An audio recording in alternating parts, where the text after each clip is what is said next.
extirpados de vossas almas doloridas. São monstros que sugam o vosso mais puro sangue e que vos abrem chagas quase sempre mortais. Que, no futuro, humildes e submissos ao Criador, pratiqueis a sua lei divina. Amai e orai, sede dóceis aos Espíritos do Senhor, invocai-o do fundo de vossos corações. Ele, então, vos enviará o seu Filho bem-amado, para vos instruir e dizer estas boas palavras: Eis-me aqui, venho até vós, porque me chamastes.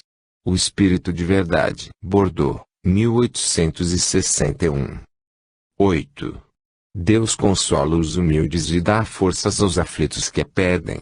Seu poder cobre a terra e, por toda parte, ao lado de uma lágrima ele colocou um bálsamo consolador. O devotamento e a abnegação são uma prece contínua e encerram um ensinamento profundo.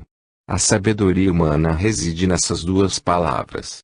Possam todos os espíritos sofredores compreender essa verdade, em vez de clamarem contra suas dores, contra os sofrimentos morais que são vosso quinhão neste mundo.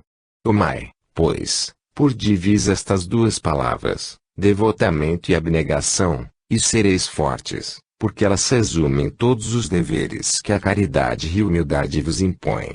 O sentimento do dever cumprido vos dará repouso ao espírito e resignação. O coração bate melhor, a alma se asserena e o corpo já não sente desfalecimentos, porque o corpo sofre tanto mais, quanto mais profundamente o espírito é golpeado. O Espírito de Verdade. Le Havre, 1863. Capítulo 7. Bem-aventurados os pobres de espírito. O que se deve entender por pobres de espírito? 1. Bem-aventurados os pobres de espírito, porque deles é o reino dos céus. S. Mateus, 5:3. 2. A incredulidade zombou desta máxima: bem-aventurados os pobres de espírito, como tem zombado de muitas outras coisas que não compreende. Por pobres de espírito Jesus não se refere aos homens desprovidos de inteligência, mas aos humildes, e diz que o reino dos céus é para estes e não para os orgulhosos. Os homens de saber e de espírito, conforme o mundo, fazem geralmente tão alta opinião de si mesmos e da sua superioridade, que consideram as coisas divinas como indignas de sua atenção. Concentrando sobre si próprios os seus olhares, eles não os podem elevar até Deus. Essa tendência de se acreditarem superiores a tudo, com muita frequência, os leva a negar aquilo que, estando acima deles, poderia rebaixá-los, a negar até mesmo a divindade. Ou, se consentem em admiti-la, contestam de seus mais belos atributos, sua ação providencial sobre as coisas deste mundo, convencidos de que eles são suficientes para bem governá-lo. Tomando a inteligência que possuem para a medida da inteligência universal, e julgando-se aptos a tudo compreender, não podem crer na possibilidade do que não compreendem. Consideram sem apelação as sentenças que proferem. Se recusam a admitir o mundo invisível e uma potência extra-humana, não é que isso lhes esteja fora do alcance, mas porque o seu orgulho se revolta à ideia de uma coisa acima da qual não possam colocar-se que os faria descer do pedestal. Esta é a razão por que só têm sorrisos de desdém para tudo o que não pertence ao mundo visível e tangível. Atribuem-se muito espírito e saber para acreditar em coisas, segundo eles, boas para as pessoas simples, tendo por pobres de espíritos que as tomam a sério. Entretanto, digam o que disserem, terão que entrar, como os outros, nesse mundo invisível de que tanto escarnecem. É lá que seus olhos serão abertos e que reconhecerão seus erros. Deus, porém, que é justo, não pode receber da mesma forma aquele que não reconheceu o seu poder e aquele que humildemente se submeteu às suas leis, nem a quem olhos em partes iguais. Dizendo que o reino dos céus é dos simples, Jesus deu a entender que ninguém é admitido nesse reino sem simplicidade do coração e humildade de espírito, que o ignorante, que possui essas qualidades, será preferido ao sábio que mais crê em si do que em Deus.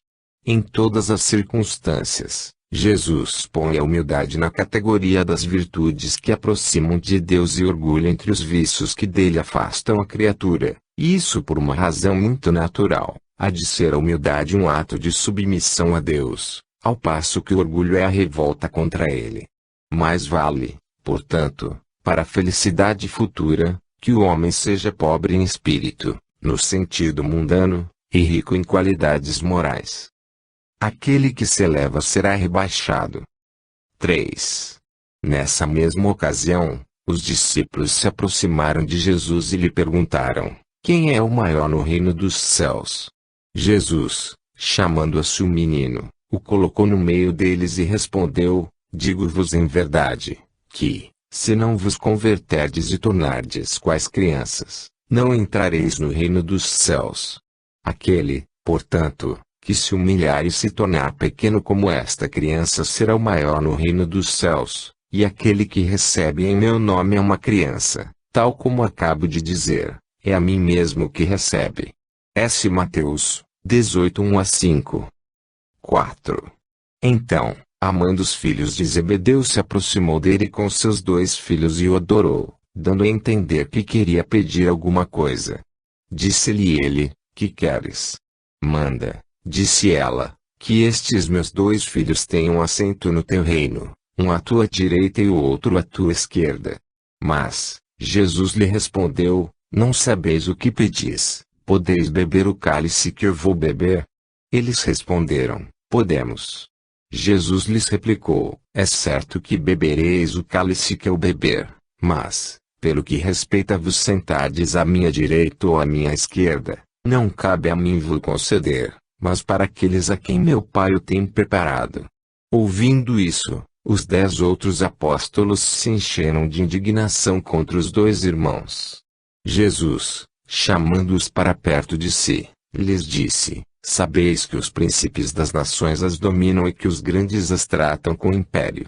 Assim não deve ser entre vós, ao contrário, aquele que quiser tornar-se o maior, seja vosso servo. E aquele que quiser ser o primeiro entre vós seja vosso escravo, do mesmo modo que o Filho do Homem não veio para ser servido, mas para servir e dar a vida pela redenção de muitos. S. Mateus 20, 20-28. 5. Jesus entrou em dia de sábado na casa de um dos principais fariseus para ir fazer a sua refeição. Os que lá estavam observaram. Então, notando que os convidados escolhiam os primeiros lugares, propôs-lhes uma parábola, dizendo: quando fordes convidados para bodas, não tomeis o primeiro lugar, para que não aconteça que, havendo entre os convidados uma pessoa mais importante do que vós, aquele que vos haja convidado venha dizer-vos: dai o vosso lugar a este, e vos vejais constrangidos a ocupar, cheios de vergonha, o último lugar.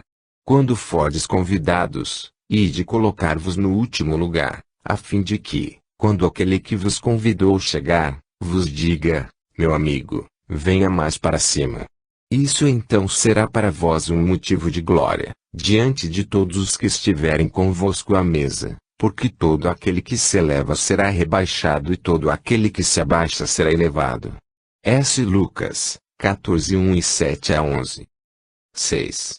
Essas máximas resultam do princípio de humildade que Jesus não cessa de apresentar como condição essencial da felicidade prometida aos eleitos do Senhor, e que ele formulou assim: bem-aventurados os pobres de espírito, porque deles é o reino dos céus. Ele toma uma criança como o tipo da simplicidade de coração e diz: será o maior no reino dos céus aquele que se humilhar e se fizer pequeno como uma criança, isto é, que não alimentar nenhuma pretensão à superioridade ou à infalibilidade. Deparamos com a mesma ideia fundamental nesta outra máxima: aquele que quiser tornar-se o maior seja o vosso servo, e nesta outra: aquele que se humilhar será exaltado e aquele que se elevar será rebaixado. O Espiritismo vem sancionar a teoria pelo exemplo, mostrando-nos na posição de grandes no mundo dos espíritos os que eram pequenos na terra. E bem pequenos, muitas vezes, os que na terra eram os maiores e os mais poderosos. É que os primeiros, ao morrerem, levaram consigo aquilo que faz a verdadeira grandeza no céu e que jamais se perde, as virtudes, ao passo que os outros tiveram de deixar aqui o que constituía a sua grandeza terrena e que não se leva para outra vida, a riqueza, os títulos, a glória, a nobreza do nascimento. Nada mais possuindo senão isso, chegam a outro mundo privados de tudo, como náufragos que tudo perderam, até as próprias roupas. Conservam apenas o orgulho, que torna a sua nova posição ainda mais humilhante, pois veem acima deles, resplandecentes de glória, aqueles a quem espezinharam na terra.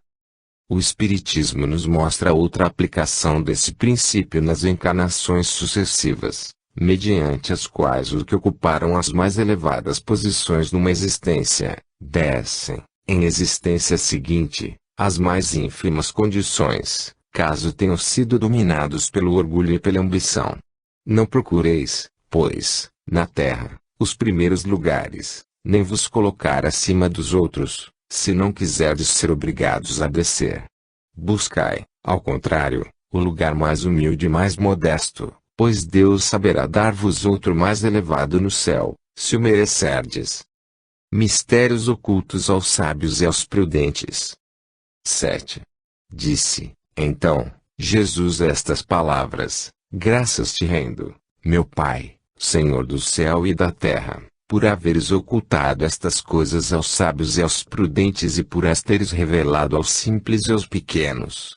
S. Mateus 11:25. 8. Pode parecer singular que Jesus renda graças a Deus, por haver revelado estas coisas aos simples e aos pequenos, que são os pobres de espírito, e por as ter ocultado aos sábios e aos prudentes, mais aptos, na aparência, a compreendê-las. É que o se deve entender, pelos primeiros, os humildes, aqueles que se humilham diante de Deus e não se consideram superiores a todo mundo, e, pelos segundos, os orgulhosos, envaidecidos do seu saber mundano, que se julgam prudentes porque negam e tratam a Deus de igual para igual, quando não se recusam a admiti-lo, porque, na antiguidade, sábio era sinônimo de douto. É por isso que Deus lhes deixa a pesquisa dos segredos da terra e revela-os dos seus simples e aos humildes que se inclinam diante dele. 9. Assim ocorre hoje com as grandes verdades reveladas pelo Espiritismo. Alguns incrédulos se admiram de que os espíritos façam tão poucos esforços para os convencer. É que estes últimos se ocupam do que procuram a luz com boa fé e com humildade, de preferência aos que se supõem na posse de toda a luz e imaginam, talvez, que Deus deveria ficar muito feliz de os conduzir a ele, provando-lhes a sua existência. O poder de Deus se manifesta nas pequeninas coisas, como nas maiores. Ele não põe a luz debaixo do alqueire, mas a derrama em ondas por toda a parte, de modo que só os cegos não a veem. Deus não quer abrir os olhos deles à força, já que lhes apraz mantê-los fechados. Chegará a sua vez, mas antes é preciso que sintam as angústias das trevas e reconheçam Deus, e não o acaso, na mão que lhes feriu orgulho. Para vencer a incredulidade, Deus emprega os meios mais convincentes, conforme os indivíduos. Não cabe ao incrédulo prescrever-lhe o que deva fazer nem dizer: se queres me convencer, deves proceder dessa ou daquela maneira, em tal ocasião e não em tal outra, porque essa ocasião é a que mais me convém. Não se espantem, pois, os incrédulos de que nem Deus nem os espíritos, que são os agentes da sua vontade, se submetam às suas exigências. Perguntem a si mesmos o que diriam, se o último de seus servidores quisesse impor-se a eles. Deus impõe condições, mas não se submete às dos outros. Escuta com bondade os que se dirigem a ele com humildade e não os que se julgam mais do que ele. 10. Perguntar-se-á, Deus não poderia tocá-los pessoalmente, por meio de sinais retumbantes, diante dos quais se inclinassem os incrédulos mais endurecidos? Sem dúvida que o poderia, mas, nesse caso, onde estaria o mérito deles e, ademais, para que serviria isso? Não se vêem todos os dias criaturas que recusam a evidência, chegando até mesmo a dizer, ainda que eu visse, não acreditaria, porque sei que é impossível. Se esses se recusam a reconhecer a verdade, é porque o seu espírito ainda não está maduro para compreendê-la nem o coração para senti-la. O orgulho é a venda que lhes obscurece a visão. De que vale apresentar a luz a um cego? É preciso, pois, que se cure antes a causa do mal. É por isso que, médico hábil que é, Deus castiga primeiramente o orgulho. Não abandona seus filhos perdidos, por saber que, cedo ou tarde, seus olhos se abrirão, mas quer que o façam de livre vontade, quando, vencidos pelos tormentos da incredulidade, atirar-se-ão por si mesmos em seus braços, a pedir-lhe perdão, quais filhos pródigos. Instruções dos Espíritos.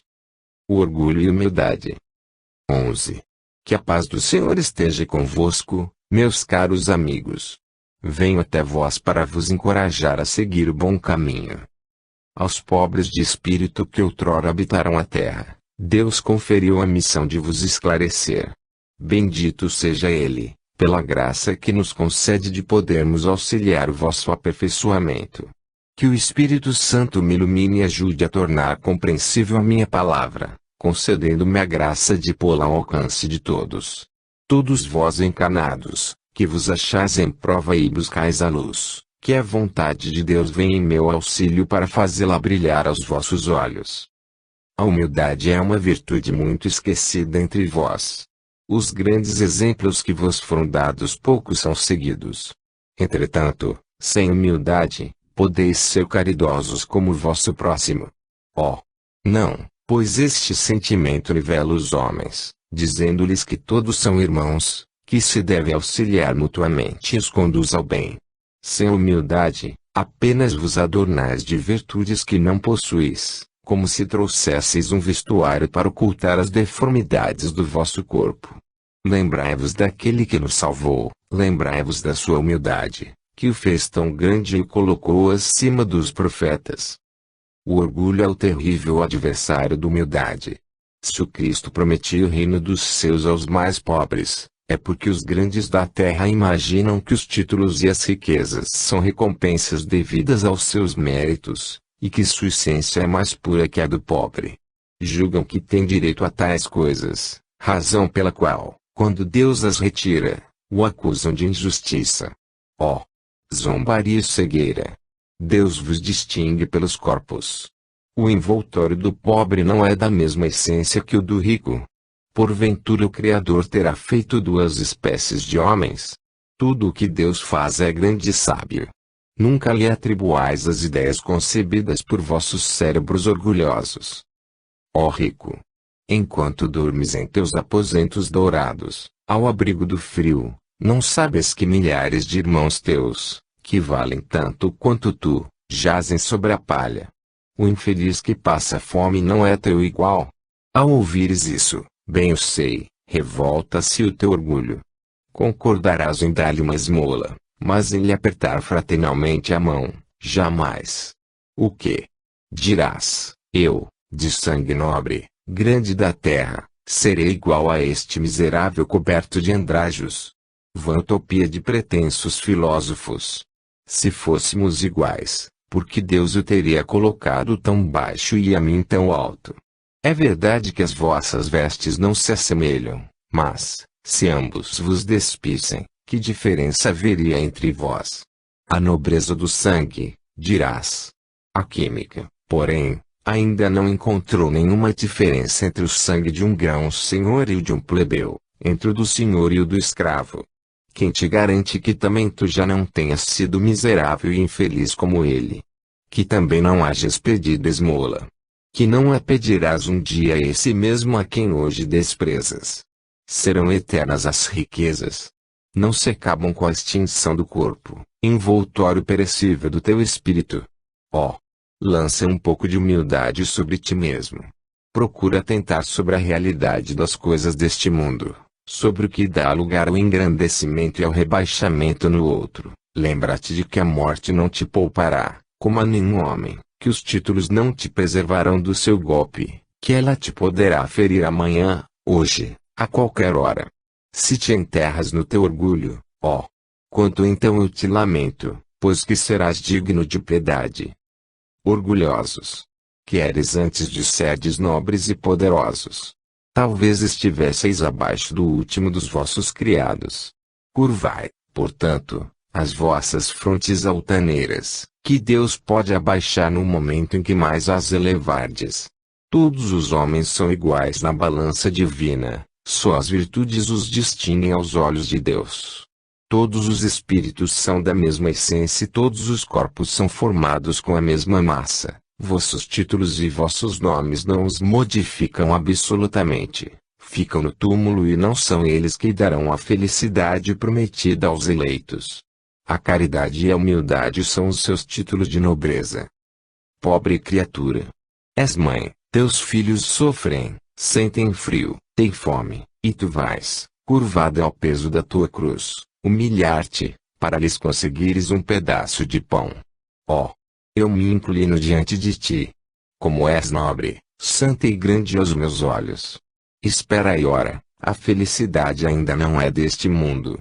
Aos pobres e oprimidos que nele confiam, Deus concede o reino dos céus.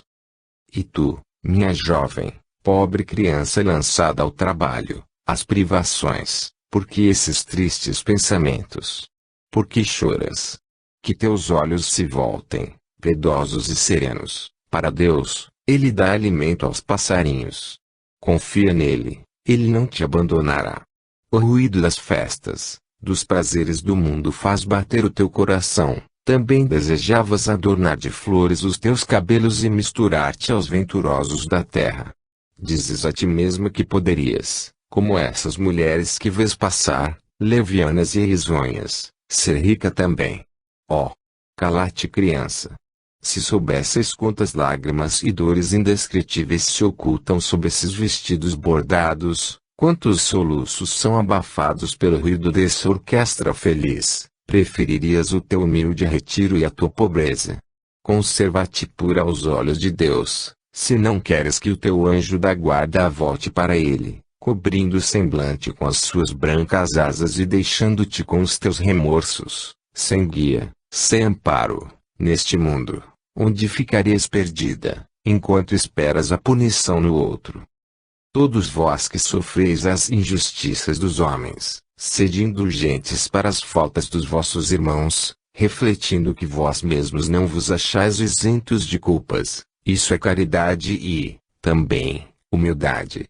Se sofreis pelas calúnias, curvai a cabeça sob essa prova. Que vos importam as calúnias do mundo? Se a vossa conduta é pura, Deus não pode vos recompensar por isso? Suportar com coragem as humilhações dos homens é ser humilde e reconhecer que somente Deus é grande e poderoso. Oh! Meu Deus, será preciso que o Cristo volte novamente à terra para ensinar os homens as tuas leis, que eles esquecem. Deverá ele ainda expulsar os vendilhões do templo, que corrompem a tua casa, destinada unicamente à oração. E, quem sabe? Ó homens! Se Deus vos concedesse essa graça, não o renegaríeis como outrora. Se não o chamaríeis de blasfemador, porque abateria o orgulho dos modernos fariseus. É bem possível que o fizesses percorrer novamente o caminho do Gólgota. Quando Moisés subiu ao monte Sinai para receber os mandamentos de Deus, o povo de Israel, entregue a si mesmo, abandonou o verdadeiro Deus.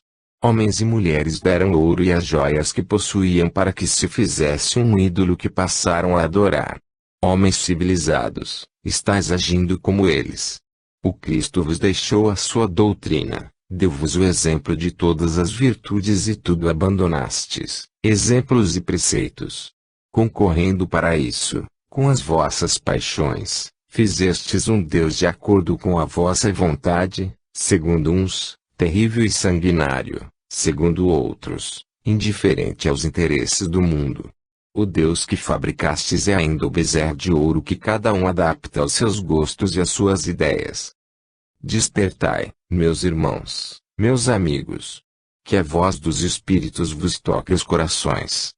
Sede generosos e caridosos, sem ostentação, isto é, fazei o bem com humildade. Que cada um vá demolindo aos poucos os altares erguidos ao orgulho. Numa palavra, sede verdadeiros cristãos e tereis o reino da verdade. Não duvideis mais da bondade de Deus, quando dela Ele vos dá tantas provas. Vimos preparar os caminhos para que as profecias se cumpram. Quando o Senhor vos der uma manifestação mais retumbante da sua clemência, que o enviado celeste já vos encontre formando uma grande família, que os vossos corações, mansos e humildes, sejam dignos de ouvir a palavra divina que Ele vos vem trazer, que o eleito não encontre em seu caminho senão as palmas que aí tenhais deposto pelo vosso retorno ao bem, à caridade, à fraternidade. Quando, então, o vosso mundo se tornará o paraíso terrestre.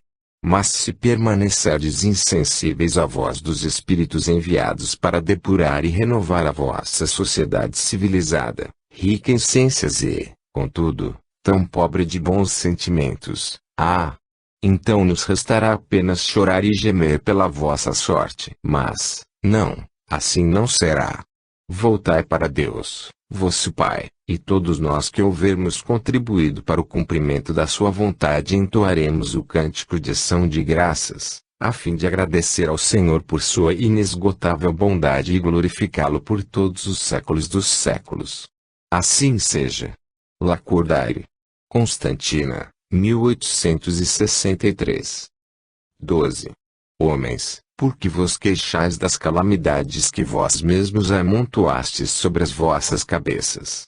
Desprezastes a santa e divina moral do Cristo, não vos espanteis, pois, de que a taça de iniquidade haja transbordado de todos os lados. Generaliza-se o mal-estar. A quem incriminar, senão a vós que incessantemente procurais esmagar-vos uns aos outros? Não podeis ser felizes, sem mútua benevolência, mas, como pode a benevolência coexistir com orgulho? O orgulho, eis a fonte de todos os vossos males. Aplicai-vos, portanto, em destruí-lo, se não quiserdes perpetuar as suas funestas consequências. Tendes um só meio para isso, mas infalível, tomardes para regra invariável do vosso proceder a lei do Cristo, lei que tendes repelido ou falseado em sua interpretação. Porque tendes em tão grande estima o que brilha e encanta aos olhos, em vez daquilo que toca o coração? Porque fazeis do vício na opulência objeto das vossas adulações, enquanto só tendes um olhar de desdém para o verdadeiro mérito, que se oculta na obscuridade?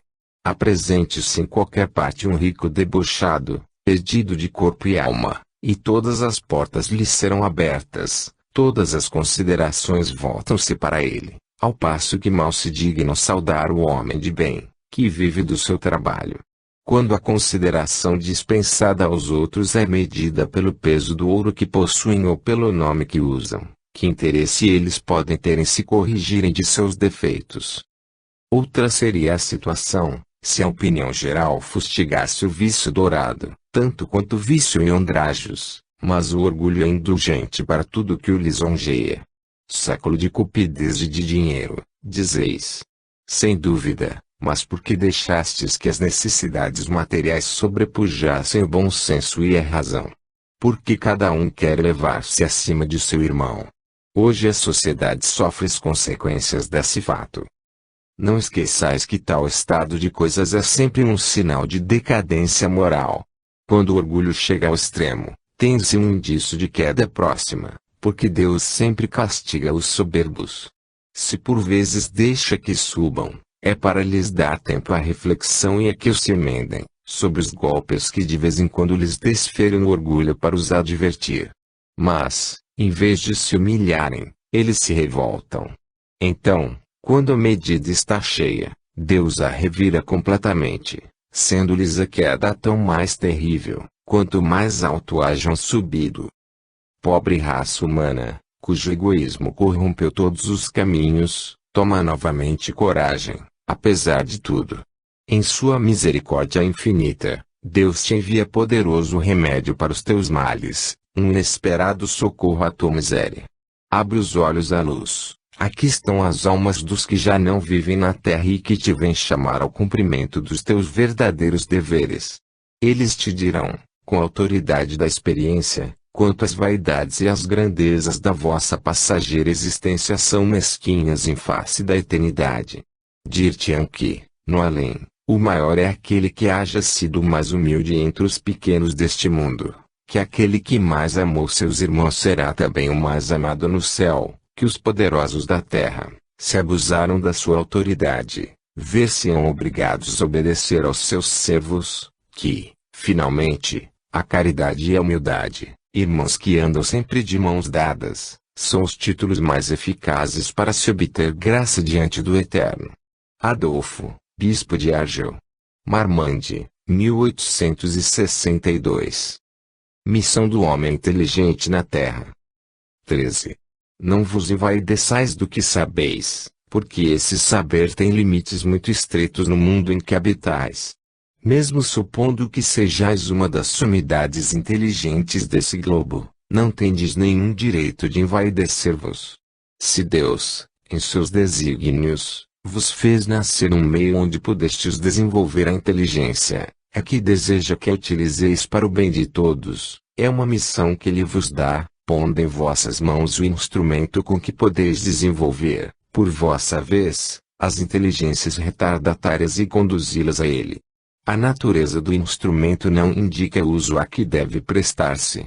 A enxada que o jardineiro põe nas mãos do seu ajudante não indica que este último deve cavar a terra.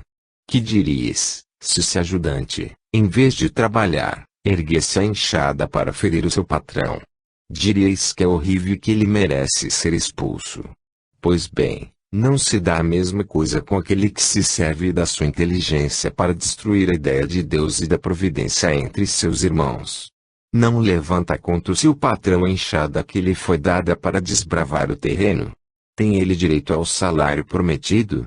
Não merece, ao contrário, ser expulso do jardim? Ele o será, não duvideis, e arrastará existências miseráveis e cheias de humilhações, até que se curve diante daquele a quem tudo deve. A inteligência é rica de méritos para o futuro, mas sob a condição de ser bem empregada. Se todos os homens que a possuem dela se servissem de conformidade com a vontade de Deus, a tarefa dos espíritos, de fazer progredir a humanidade, seria bem mais fácil. Infelizmente, muitos a tornam um instrumento de orgulho e de perdição contra si mesmos.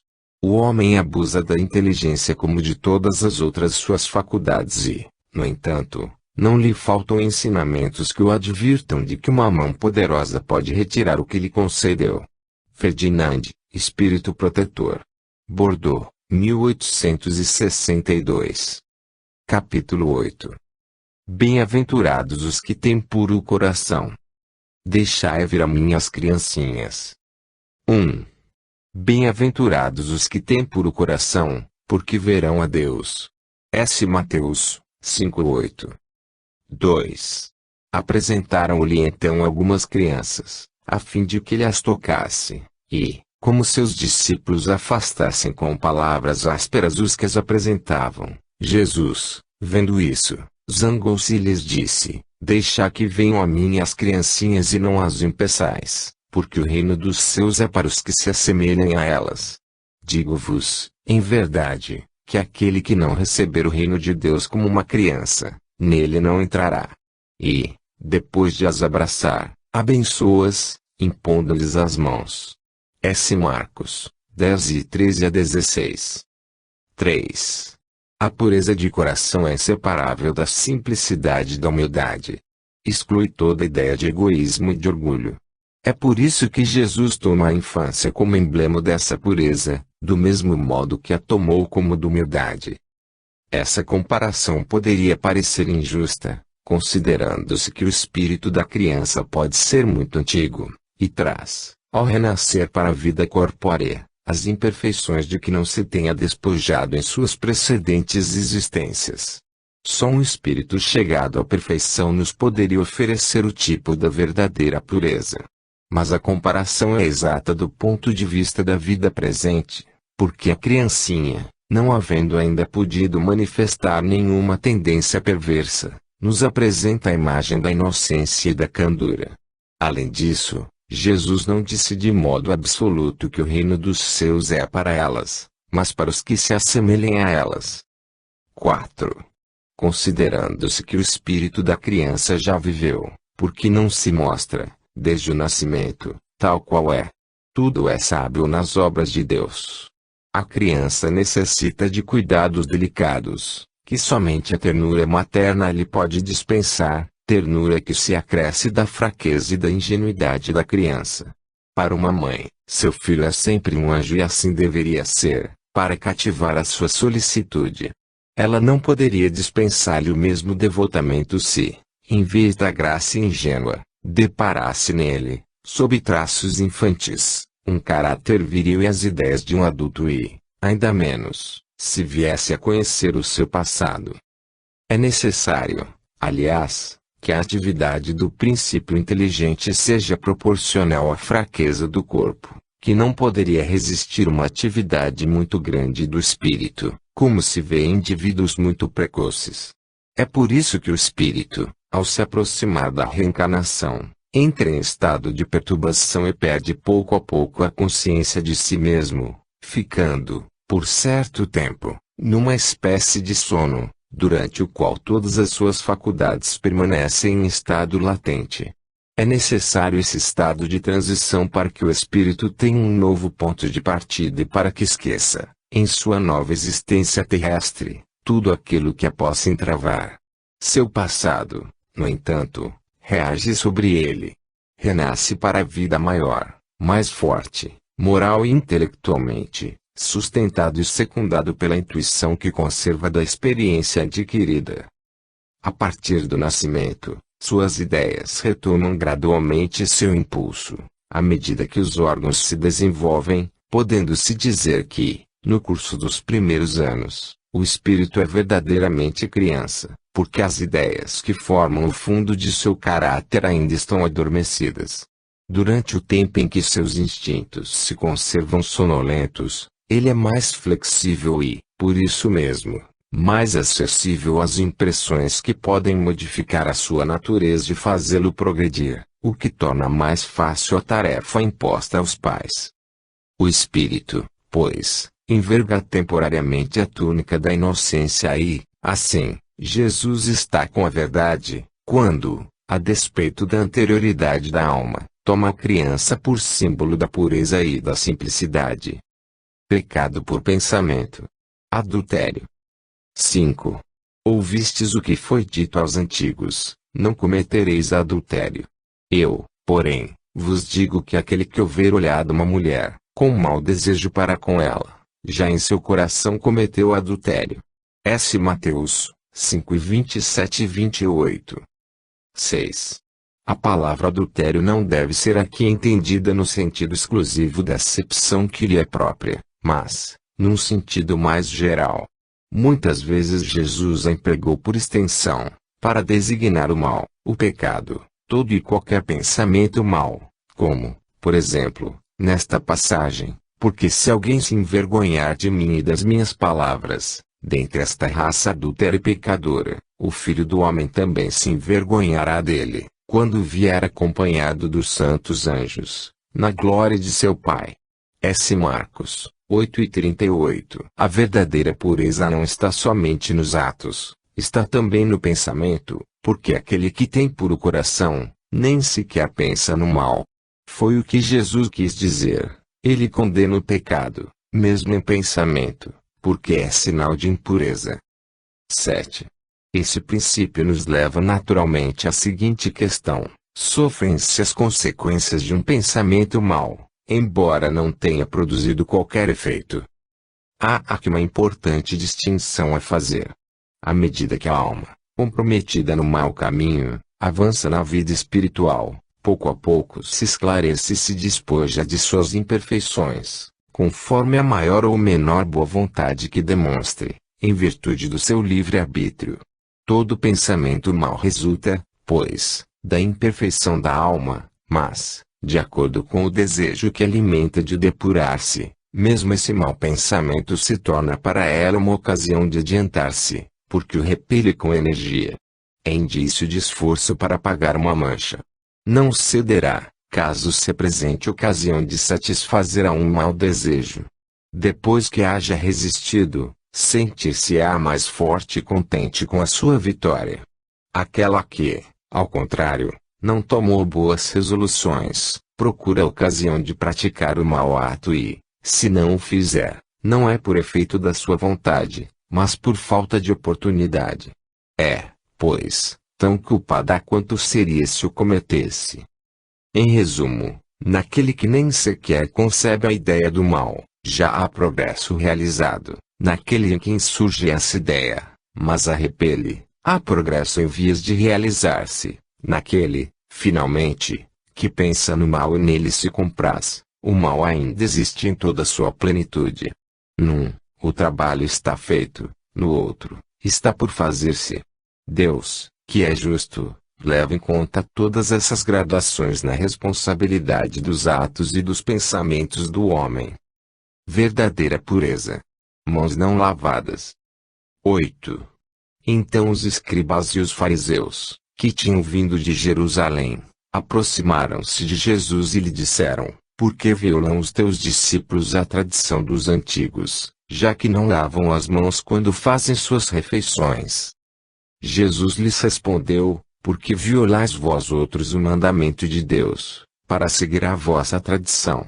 Porque Deus pôs este mandamento: honrai a vosso pai e a vossa mãe, e este outro: seja punido de morte aquele que disser a seu pai ou a sua mãe palavras ultrajantes. E vós outros, no entanto, dizeis: aquele que haja dito a seu pai ou a sua mãe, toda oferenda que faço a Deus vos é proveitosa, satisfaz a lei, ainda que depois não honre nem assista a seu pai ou a sua mãe.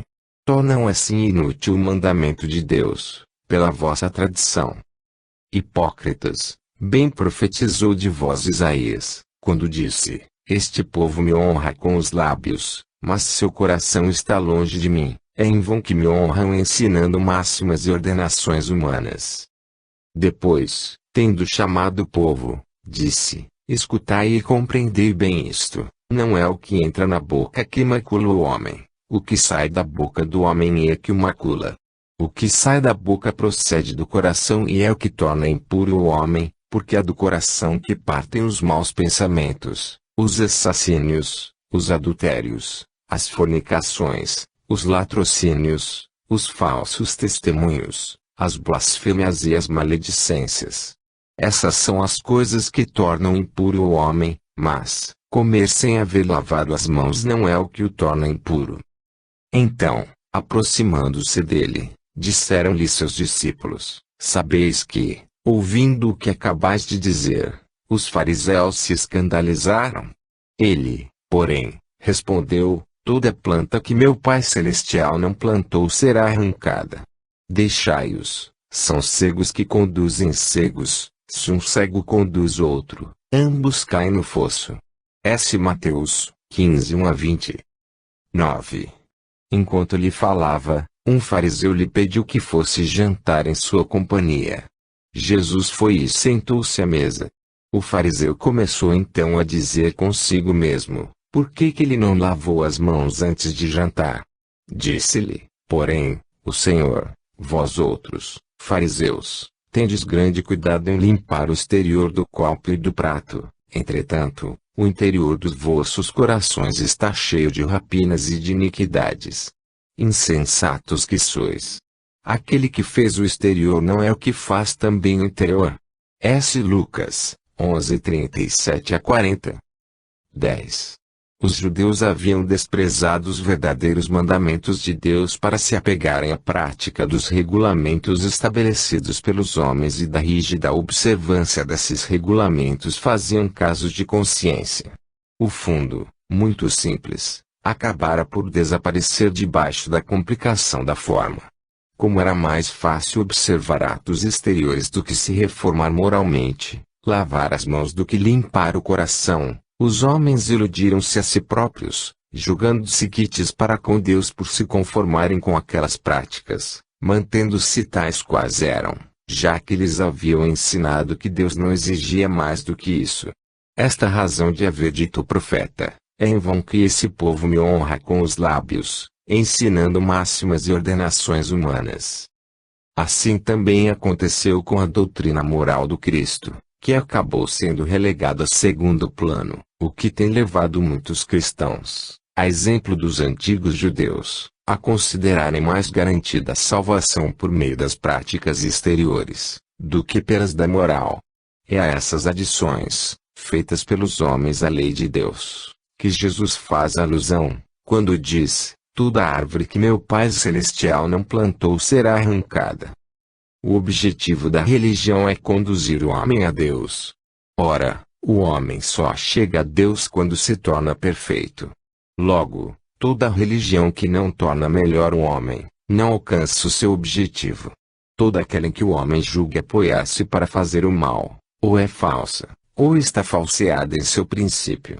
Tal é o resultado de todas as religiões em que a forma supera o fundo.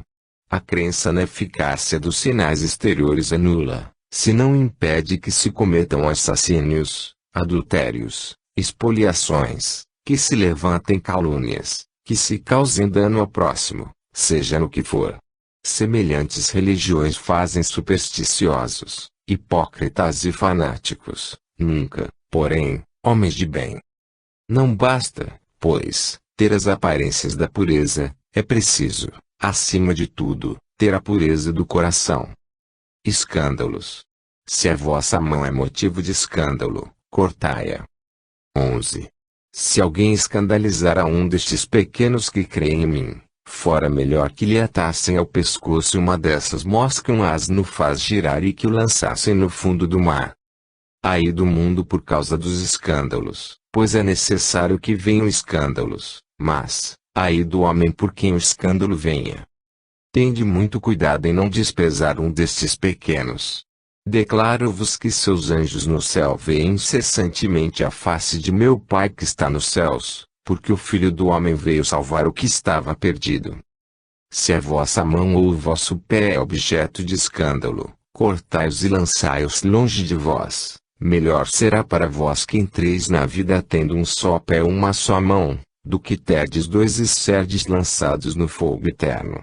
Se o vosso olho vos é objeto de escândalo, arrancai-o e lançai-o longe de vós. Melhor para vós será que entreis na vida tendo um só olho, do que terdes dois e serdes precipitados no fogo do inferno.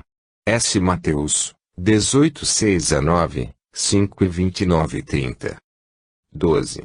No sentido vulgar, escândalo se diz de toda ação que de modo ostensivo choca a moral ou a decência. O escândalo não está na ação em si mesma, mas na repercussão que possa ter. A palavra escândalo implica sempre a ideia de um certo arruído. Muitas pessoas se contentam em evitar o escândalo, porque seu orgulho sofreria com ele e a consideração de que desfrutam ficaria diminuída entre os homens. Desde que as suas torpezas fiquem ignoradas, é quanto lhes basta para que sua consciência permaneça em paz.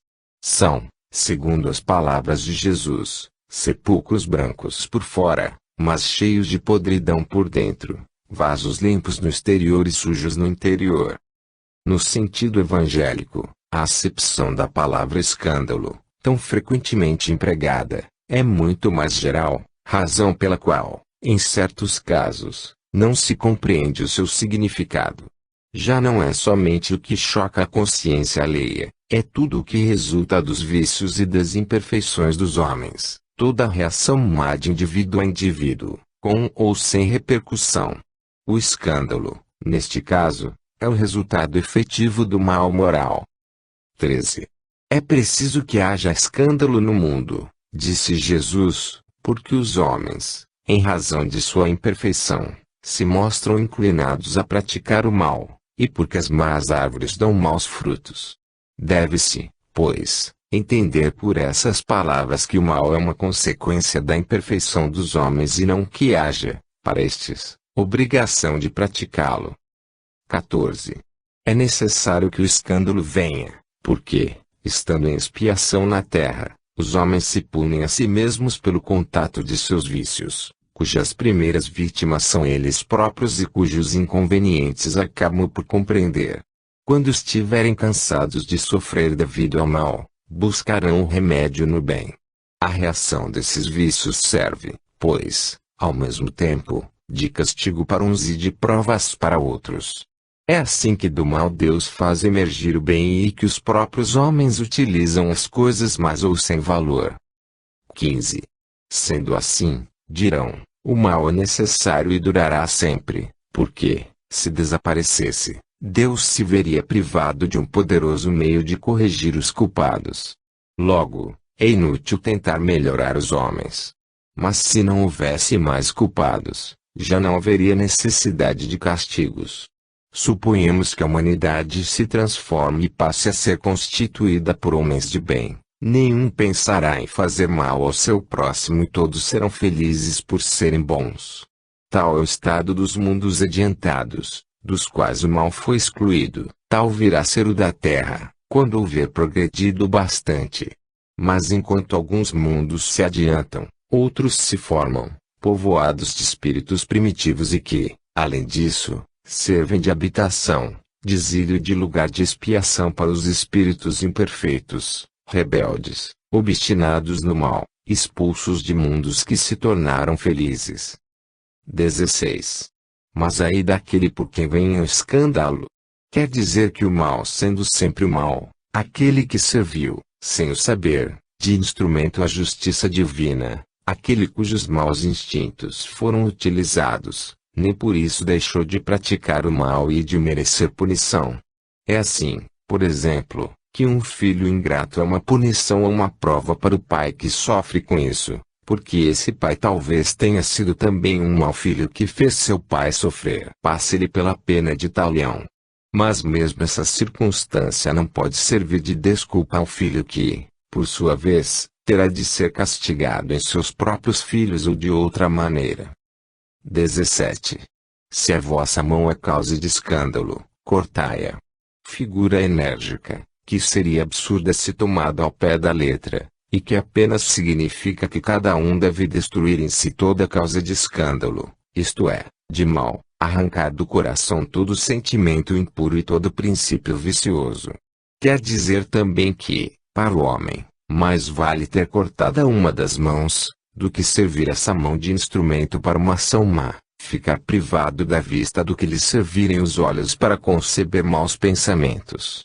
Jesus não disse nenhum absurdo, para quem saiba compreender o sentido alegórico e profundo de suas palavras. Entretanto, muitas coisas não podem ser compreendidas sem a chave que o Espiritismo faculta. Instruções dos Espíritos. Deixai vir a mim as criancinhas. 18. Disse o Cristo, deixai vir a mim as criancinhas.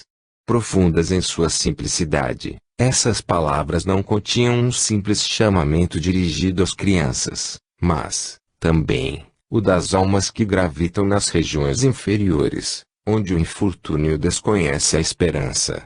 Jesus chamava-se a infância intelectual da criatura formada, os fracos, os escravizados, os viciosos. Ele nada podia ensinar à infância física, presa à matéria, submetida ao jugo do instinto, ainda não incluída na categoria superior da razão e da vontade que se exerce em torno dela e por ela. Jesus queria que os homens fossem a ele com a confiança desses seres pequeninos de passos vacilantes, cujo apelo conquistaria para si o coração das mulheres, que são todas mães. Submetia assim as almas à sua terna e misteriosa autoridade. Ele foi o facho que ilumina as trevas, o clarim matinal que tocou para o despertar, foi o iniciador do Espiritismo, que por sua vez atrairá para ele, não as criancinhas, mas os homens de boa vontade. A ação viril está empenhada, já não se trata de crer instintivamente nem de obedecer maquinalmente, é preciso que o homem siga a lei inteligente, que se lhe revela na sua universalidade. Meus bem-amados, são chegados os tempos em que, explicados, os erros se transformarão em verdades. Ensinar-vos-emos o sentido exato das parábolas e vos mostraremos a forte correlação que existe entre o que foi e o que é. Digo-vos, em verdade, a manifestação espírita se acentua no horizonte, e aqui está o seu enviado, que vai resplandecer como o sol no cume dos montes. João Evangelista. Paris, 1863. 19. Deixar que venham a mim as criancinhas, pois tenho leite que fortalece os fracos. Deixar que venham a mim todos os que, tímidos e débeis, necessitam de amparo e consolação. Deixar que venham a mim os ignorantes, para que eu os esclareça. Deixar que venham a mim todos os que sofrem, a multidão dos aflitos e dos infortunados. Eu lhes ensinarei o grande remédio que suaviza os males da vida e lhes revelarei o segredo da cura de suas feridas. Qual é, meus amigos, esse bálsamo soberano, que possui tão grande virtude, que se aplica a todas as chagas do coração e as cicatriza? É o amor, é a caridade. Se possuís esse fogo divino, o que podereis temer? Direis a todos os instantes de vossa vida: meu Pai, que a tua vontade se faça e não a minha. Se te apraz experimentar-me pela dor e pelas tribulações, bendito sejas, porque é para meu bem. Eu sei que a tua mão se abate sobre mim. Se é do teu agrado, Senhor, ter piedade da tua frágil criatura, dá-lhe ao coração as alegrias puras. Bendito sejas ainda. Mas faz o que o amor divino não adormeça em sua alma, e que incessantemente faça subir aos teus pés a voz do seu reconhecimento. Se tendes amor, possuís tudo o que se pode desejar na terra, possuís a pérola por excelência, que nem os acontecimentos, nem as maldades dos que vos odeiam e perseguem poderão arrebatar. Se tendes amor, tereis colocado o vosso tesouro lá onde os vermes e a ferrugem não o podem atacar, e vereis apagar-se insensivelmente da vossa alma tudo o que possa conspurcar a sua pureza. Sentireis diminuir dia a dia o peso da matéria e, qual pássaro que voeja nos ares e já não se lembra da terra, subireis continuamente, subireis sempre, até que a vossa alma, inebriada, possa saciar-se do seu elemento de vida no seio do Senhor. Um espírito protetor. Bordeaux, 1861. Bem-aventurados os que têm os olhos fechados. 20. Meus bons amigos, para que me chamastes? Terá sido para que eu ponha as mãos sobre a pobre sofredora que está aqui e a cure. Ah! Que sofrimento, bom Deus! Ela perdeu a vista e as trevas a envolveram. Pobre filha! Que ore e espere. Não sei fazer milagres sem que o bom Deus o queira. Todas as curas que pude realizar e que vos foram assinaladas não as atribuais senão àquele que é o Pai de todos nós. Nas vossas aflições, olhai sempre para o céu e dizei do fundo do coração: meu Pai, curai-me, mas fazei que minha alma enferma se cure antes que o meu corpo, que a minha carne seja castigada, se necessário, para que minha alma se eleve até vós com a brancura que possuía quando a criastes. Após essa prece, meus bons amigos, que o bom Deus ouvirá sempre, a força e a coragem vos serão dadas e, quem sabe, a cura que timidamente pedistes, em recompensa da vossa abnegação. Mas já que aqui me encontro, numa assembléia onde principalmente se trata de estudos, dir-vos-ei que os que são privados da vista deveriam considerar-se os bem-aventurados da expiação. Lembrai-vos de que o Cristo disse que era preciso que arrancasseis o vosso olho se fosse mau, e que mais valeria lançá-lo ao fogo, do que deixar que se torne causa da vossa condenação. Ah! Quantos há na terra que um dia, nas trevas, maldirão o fato de terem visto a luz? Oh! Sim, como são felizes os que, por expiação, venham a ser atingidos na vista. Seus olhos não serão causa de escândalo ou de queda, podem viver inteiramente da vida das almas, podem ver mais do que vós, que vedes claramente. Quando Deus me permite descerrar as pálpebras a algum desses pobres sofredores e lhes restituir a luz, digo a mim mesmo: alma querida, porque não conheces todas as delícias do espírito que vive de contemplação e de amor? Não pedirias, então, que te fosse concedido ver imagens menos puras e menos suaves, do que as que te é dado intervir na tua cegueira? Oh! Sim, bem-aventurado o cego que quer viver com Deus. Mais feliz do que vós que estáis aqui, ele sente a felicidade, toca-a, vê as almas e pode alçar-se com elas às esferas espirituais que nem mesmo os predestinados da terra conseguem divisar. O olho aberto está sempre pronto a causar a falência da alma. O olho fechado, ao contrário, está sempre pronto a fazê-la subir para Deus. Crede-me, meus bons e caros amigos, a cegueira dos olhos é, muitas vezes, a verdadeira luz do coração.